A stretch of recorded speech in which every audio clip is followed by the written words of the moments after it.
To this hearing, Vice Chairman Klobuchar, members, distinguished witnesses. On May 21st, the Joint Economic Committee held a hearing on women's retirement security. Today we turn our focus to the workplace. Which policies help to empower or harm American workers, and especially women in their quest to attain their vision of the American dream? This has been a major focus of Congresswoman Kathy McMorris Rodgers, Chairman of the House GOP Conference. The disappointing economic recovery led by the Obama White House remains the most significant obstacle preventing American men and women from achieving economic empowerment. Although the current recession actually ended 5 years ago this month, almost 3 out of every 4 Americans believe we're still in a recession. That's because the economic policies pursued by President Obama and congressional Democrats have produced the weakest recovery in more than 50 years, and a troubling growth gap between this recovery and other recoveries since 1960, robbing over $1,000 a month from a family of 4's real disposable income. Because of this growth gap, we're missing $1.5 trillion of real GDP from the economy and 5.8 million private sector jobs. Merely to catch up with an average recovery before President Obama leaves office, our economy would have to expand at an annual rate of 6.2% every quarter and add 371,000 new private jobs every month. Neither figure has been achieved once during the Obama recovery. Catching up will be hard to do, especially as the President continues to throw further roadblocks in front of this struggling recovery. Next month, this committee will examine the administration's macroeconomic policy failures at a hearing marking the 5th anniversary of this recovery. For now, though, let's focus on the workplace. One of the best means of empowering workers is to provide choice and flexibility in the workplace. Flexibility is especially important to the men and women who are caregivers to their children and elderly parents. Yet, in March, President Obama directed the Department of Labor to extend overtime regulations to several million workers who are currently exempt. This regulation would harm working women who need the flexibility and choice between taking overtime pay and banking those extra hours for time off in their later work schedule. A much better approach is the Working Families Flexibility Act of 2013, which passed the House over a year ago, but has stalled in the Democrat-controlled Senate. Joint Economic Committee member Senator Mike Lee is sponsoring the companion bill in the Senate. The bill would allow private sector companies to offer hourly workers who put in more than 40 hours a week the choice between taking overtime pay or time off. This is a choice that's currently available to federal, state, and local government workers, but is denied to private sector workers.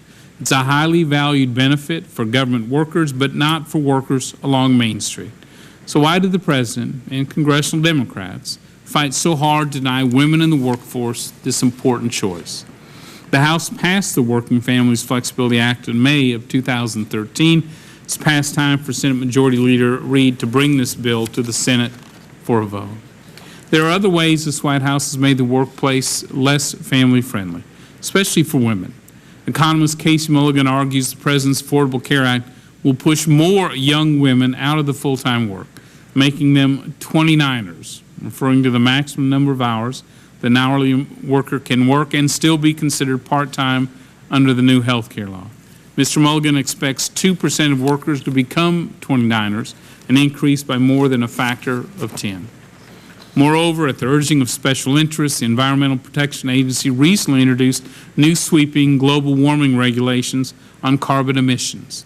A study by the U.S. Chamber of Commerce's Institute for 21st Century Energy found that through the year 2030, these regulations would lower America's economy by an average of $51 billion each year, reduce jobs by 224,000 each year, increase electricity payments from American families by $289 billion, and lower disposable income for U.S. households by $586 billion.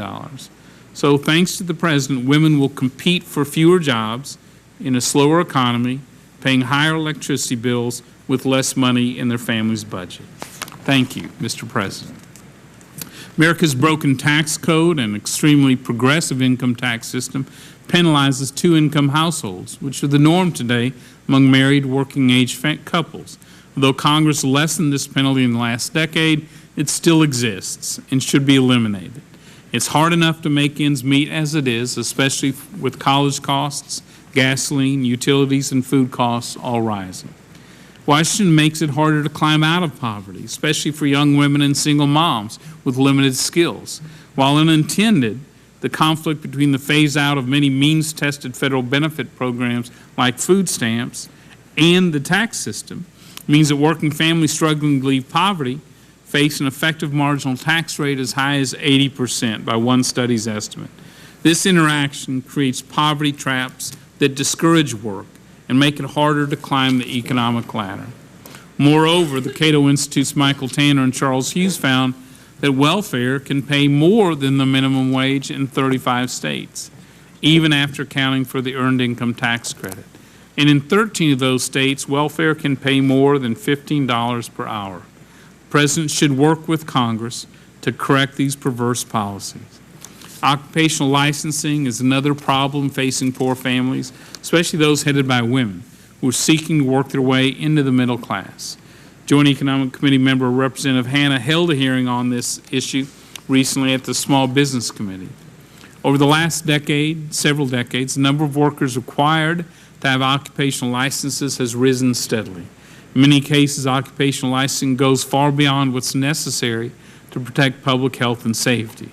It's been a means for incumbent workers to raise their wages by an estimated 15% at the expense of new entrants who have fewer jobs and consumers who pay higher prices. Although occupational licensing is primarily a state issue, Congress should use its investigative powers to shed light on how licensing abuse harms ordinary Americans, both as workers and consumers. Catching up will be hard to do, especially as the President continues to throw further roadblocks in front of this struggling recovery. Empowering workers, especially women, should be a common goal of both Democrats and Republicans. Staying the course with the same old federal traps and obstacles just simply is not an option. With that, I look forward to hearing from today's witnesses, and I recognize Mr. Delaney for the first of two opening statements.